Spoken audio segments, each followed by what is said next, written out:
Hello student, then हम chapter 4 heat हम पढ़ रहे थे। तो देखो हीट हम कंप्लीट कर चुके हैं, फिर भी इसकी एक बार समरी देख लेते हैं। इसके अंदर हमने क्या पढ़ा? क्लिनिकल थर्मामीटर पढ़ा। क्लिनिकल थर्मामीटर हमने पढ़ा। क्लिनिकल थर्मामीटर ऐसे होता है, इसका जो स्केल जो होता है इसके अंदर क्या भरा हुआ होता है? मरकरी भरा हुआ होता है, ठीक है ना। बहुत ही हार्मफुल होता है ये मरकरी जो होता है, बहुत ही हार्मफुल होता है। एक clinical thermometer rate temperature for, यानी कि केमिकल थर्मामीटर, क्लिनिकल थर्मामीटर जो होता है ये टेम्परेचर नापता है। इसकी इकाई कितनी होती है? 35 degree Celsius to 42 degree Celsius. यानी कि जो क्लिनिकल थर्मामीटर होता है उसकी इकाई 35 डिग्री सेल्सियस है, यानी कि कम से कम 35 डिग्री से लेकर के ज़्यादा से ज़्यादा 42 डिग्री सेल्सियस तक टेम्परेचर नापता है।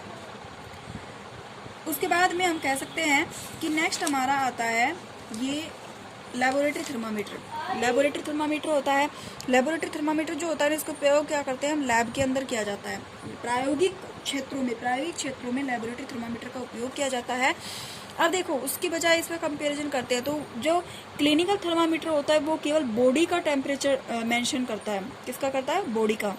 लेकिन लेबोरेटरी थर्मामीटर जो होता है इसके अंदर बहुत सारे टेम्परेचर हमारे क्लाइमेट के, प्रायोगिक जो किसी भी मटेरियल का टेम्परेचर हम ज्ञात कर सकते हैं। तो देखो इसकी जो यूनिट होती है क्या होती है? इसकी यूनिट होती है ये 35 degree Celsius to 42 degree Celsius जो क्लिनिक का था, और इसकी -10 डिग्री सेल्सियस से 110 डिग्री सेल्सियस तक टेम्परेचर नापता है। कौन सा? Laboratory thermometer. ओके, देन उसके बाद में हमने कहा था, पढ़ा था कि ट्रांसफर ऑफ हीट ट्रांसफर कैसे होता है, हीट को एक जगह से दूसरी जगह कैसे ले जाया जाता है। तो फिर हमने यहाँ पर इस डायग्राम के जरिए देखा था कि एक हमने लोहे की छड़ ली। क्या ली हमने?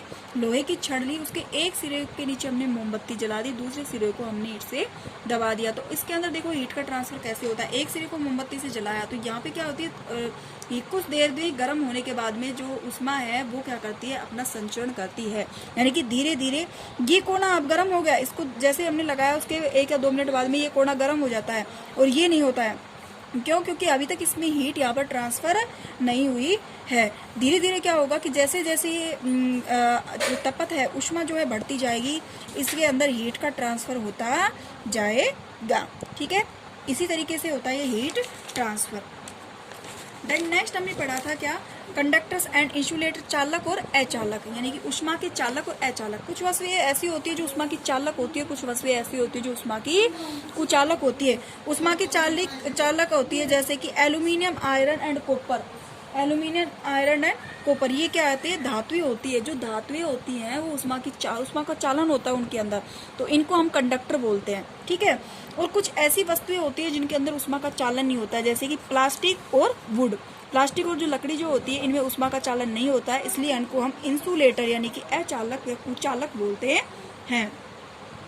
इसी तरीके से heat transfer in water, water के अंदर भी हीट ट्रांसफर होती है। देखो पानी के अंदर भी हीट ट्रांसफर होती है। और heat transfer in air, air के अंदर भी हीट ट्रांसफर होती है। Transfer of heat bye radiation, radiation से भी हीट ट्रांसफर होती है। देखो सूर्य का जो उष्मा हमें जो मिलती है वो किससे मिलती है? रेडिएशन के द्वारा। सूर्य की किरणों के द्वारा जो उसकी उष्मा है वो हमारे तक पहुंचती है। ओके।